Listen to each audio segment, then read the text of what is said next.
While many St. Michael students are sleeping, studying, and relaxing, there's a group of dedicated individuals frequenting the Fire and Rescue Building, awaiting Chittenden County's next emergency.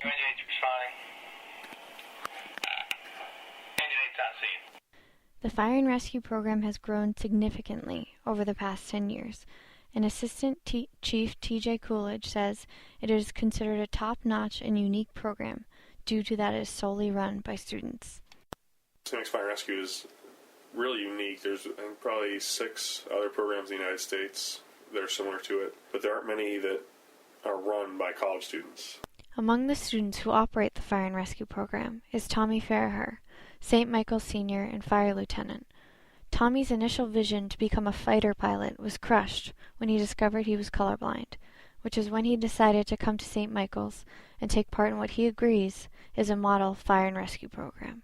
We are a model organization for other collegiate emergency response units. It's all student run. Nobody from outside helps us. And not that they don't help us, but we don't need their help. We college kids drive these trucks and handle these calls the same as adults would anywhere else.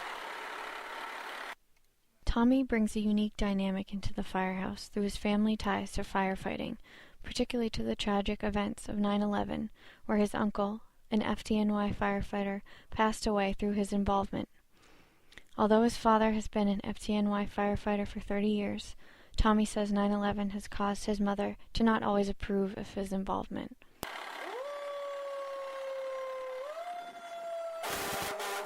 My uncle died on September 11th, her brother. He was the captain of Ladder 13 in Manhattan, and so she doesn't really like the idea, never really has, and especially after 9/11, the idea of me doing it now, traumatizes her. But she also saw the type of family that the fire department is. When stuff goes wrong, they're all there for you. And she saw that after 9/11, and she understands a little more now of what we are for each other. Tommy says this bond is what makes the program incomparable to any other program St. Mike's offers. Every time we go out there, somebody can get hurt, and somebody may not come home. Whereas on a team, you go out, you may lose the game, you may get an injury, but here, there's no losing the game. You don't lose a game, you lose a life. Nearing the end of his term as a St. Michael's firefighter and student, Tommy says he still meets each challenging call with the same excitement. Every time tones go off, there's a little bit of an adrenaline rush, because you never know what's going to be waiting for you when you get there. For St. Michael's students, there is a common misconception that Fire and Rescue solely services campus, when in reality, Assistant Chief T.J. Coolidge explains, St. Michael's emergency service are imperative to the neighboring communities and are highly respected. The reality is that we serve more or less 4 to 5 towns total, fire and rescue, so that our impact on the community at large is significant.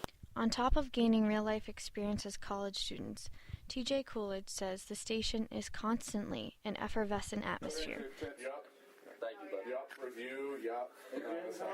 A lot of volunteer services in particular find that right around the 5-year mark it's like a burnout phase. And for St. Mike's, we don't have that because we're only here 4 years. And so as a result, we find that most of our members, for the most part, are so involved and so excited to be here that we never get to that burnout phase, which is really kind of a cool thing.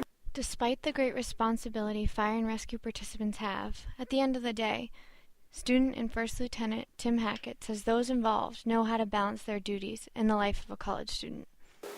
I live with 5 other people on fire, and no matter what's gone on here, whether it's good or bad, I know for the most part that I can go back to my house and everyone can put whatever that is behind them, and we can just be friends, be like normal college housemates. For now, individuals like Tommy and Tim will continue to balance firefighting and finishing up their senior year, but upon graduation, both plan to pursue professional fire careers.